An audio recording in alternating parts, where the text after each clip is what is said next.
गर्मियों की छुट्टियां आने वाली थी।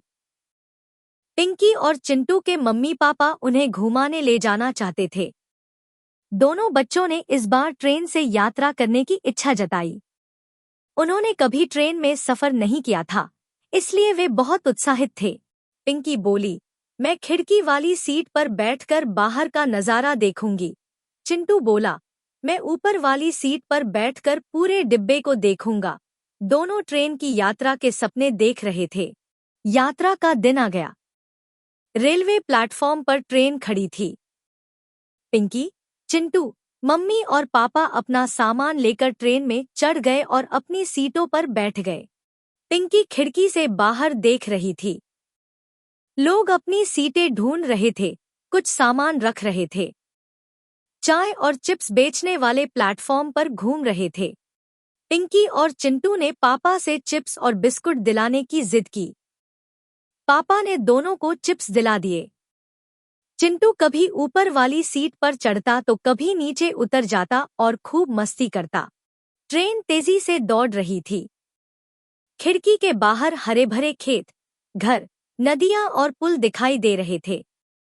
पिंकी को सब कुछ बहुत नया और रोमांचक लग रहा था। रात का खाना खाने का समय हो गया। पूरा परिवार साथ बैठकर खाना खा रहा था। पापा सहयात्रियों से बातें कर रहे थे और माहौल बहुत अच्छा था। अचानक चिंटू ने देखा कि एक आदमी सो रहे यात्री के बैग से सामान चुरा रहा है। आसपास के सभी लोग गहरी नींद में थे और किसी को कुछ पता नहीं था। चिंटू तुरंत नीचे उतरा और पिंकी को जगा दिया। उसने पूरी बात बताई। दोनों ने मिलकर चोर का पीछा करने का फैसला किया। दोनों बच्चे धीरे धीरे चोर के पीछे चल दिए। चोर ट्रेन के दरवाजे के पास खड़ा था और अगले स्टेशन का इंतजार कर रहा था। चिंटू को एक शानदार योजना सूझी। वह बाथरूम के दरवाजे के पास जाकर उसे खोलने का नाटक करने लगा और पिंकी को अपनी योजना समझा दी। पिंकी ने चोर से मदद मांगी। जैसे ही चोर बाथरूम का दरवाजा खोलने लगा, चिंटू ने उसे अंदर धक्का दे दिया और बाहर से दरवाजा बंद कर दिया। पिंकी और चिंटू दौड़कर अपने मम्मी पापा के पास गए। उन्होंने सारी घटना बताई। सभी यात्री जाग गए और पुलिस को बुलाया गया। पुलिस आई और बच्चों के साथ बाथरूम तक गई। दरवाजा खोलते ही चोर पकड़ा गया।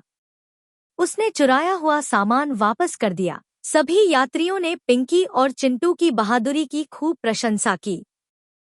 पापा को अपने बच्चों पर गर्व हुआ। दोनों बच्चों ने अपनी समझदारी से एक चोर को पकड़वा दिया।